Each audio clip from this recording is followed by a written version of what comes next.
What is spectatoring? This is a sex therapy concept that was first coined by Masters and Johnson, who are the pioneers of sex therapy.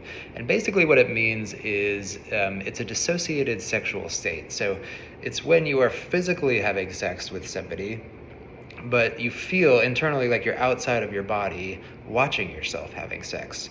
And typically when you are outside of yourself watching yourself, you're feeling a lot of worry, a lot of anxiety about maybe like what your body looks like or how you're performing. Is your partner experiencing enough pleasure? Are you going to climax? All the things that we feel anxiety around, worry around when it comes to sex, that can create a bit of a feedback loop and actually, take us out of our body to where we feel like we are both the actor and the audience member at once, like a critical audience member. So if this happens to you, first thing to realize is just that it's common. It's a common experience. Most people have experienced at least a little bit of spectatoring at some point, but for other people, it's much more pervasive to where it feels really challenging to stay embodied during sex.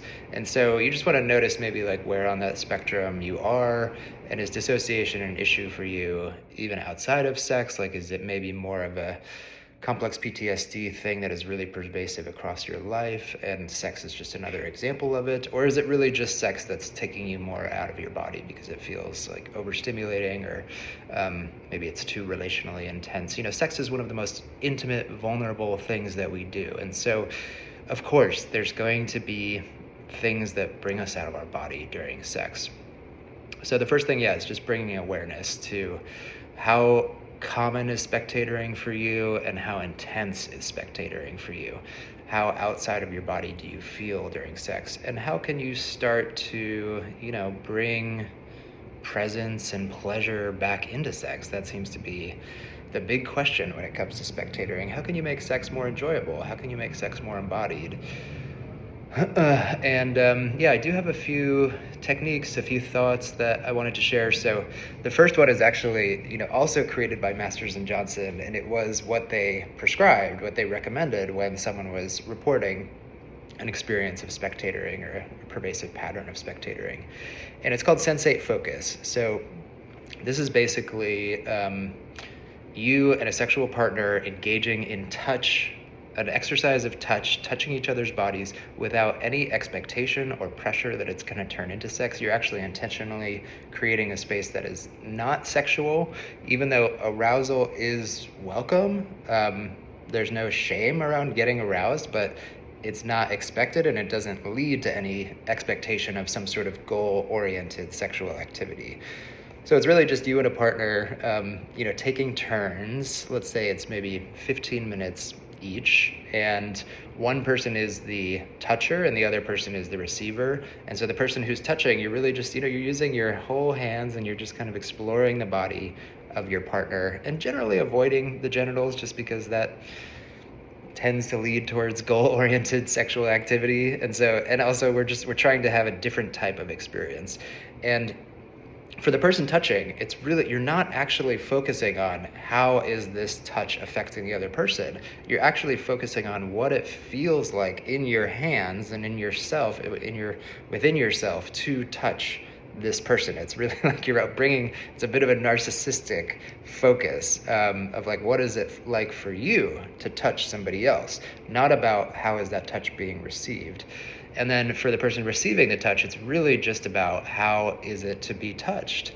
Not about, I hope the other person is okay, I hope the other person feels satisfied, but really just what is it like for me to experience this touch?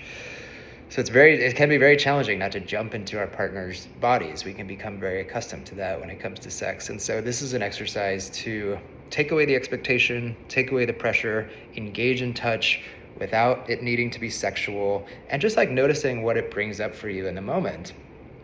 And whoever's starting as the toucher, as the giver, you want to also start by saying, like, if something's making you uncomfortable, let me know. And when you are receiving, like, if there's something that feels maybe a part of your body that feels a bit triggering or feels like you don't want it to be touched, you can let your partner know that, because that's great information for them to have. And it's great information for you to have too, over what feels comfortable, what feels uncomfortable within the terrain of your body. So you want to just take turns, 15 minutes maybe for each person. And then when you're done, you want to have a debrief and just talk about what that was like for you as the giver, as the receiver, and then switch.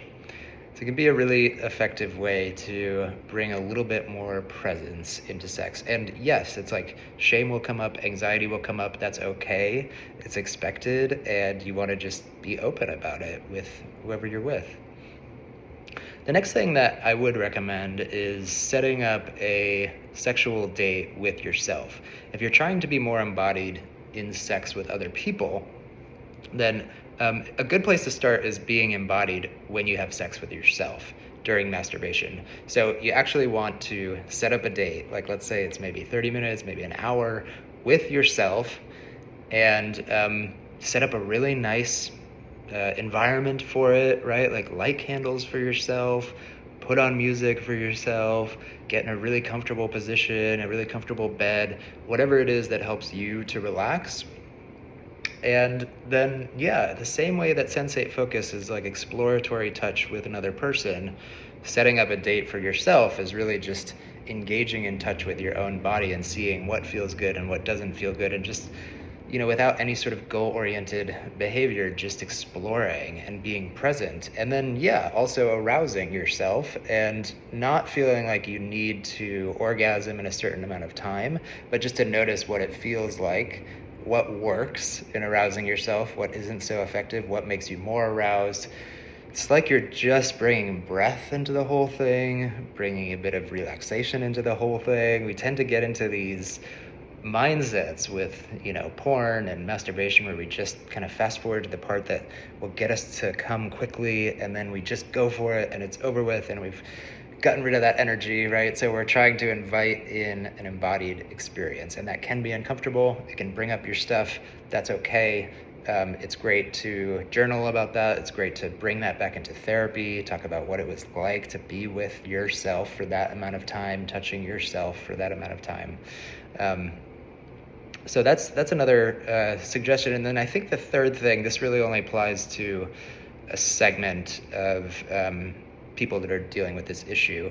If you're having sex with somebody that you have an emotional connection with, like let's say you're in an intimate partnership and that's where you're experiencing the spectatoring with your partner, where there's an emotional connection, it's great to have an emotional conversation with your partner before you have sex. It doesn't necessarily need to be your primary partner. It might just be somebody that you casually have sex with, but there's an emotional intimacy to it as well. If you open up a space to have an emotional conversation before sex, I hear this so often from clients of mine that right after the conversation, they had amazing sex, like really embodied sex. And it's because you've freed up some space where before there was like a tension maybe or avoidance. You've leaned in, you've had a conversation that maybe was vulnerable, maybe felt difficult. If it goes well, you free up some space, you feel more connected, and then that's a great place to start to have more embodied sex. It could mean that you talk to your partner about the experience of spectatoring, like just bring them in on that. Or it could just be something completely different, something that's just been building up in your relationship that you want to address. And then, inviting sex in the immediate aftermath or soon after, and you might find that, yeah, there's a little more embodiment in that sex. So those are just a few things to get you started. Again, spectatoring, it's a common thing. I think most people have experienced it to some degree. Sometimes you experience it like within a sexual experience only for a period of time, and the rest of it goes well. Like maybe it's just a particular sexual act or a particular way that your body gets touched that makes you leave your body and then starts a spiral of worry. So generally we're just trying to slow things down. I think in my sex therapy training, that was one of the biggest things that they said was slowing down, which can really bring up anxiety and shame. And that's kind of part of the process, is inviting those parts of you in too.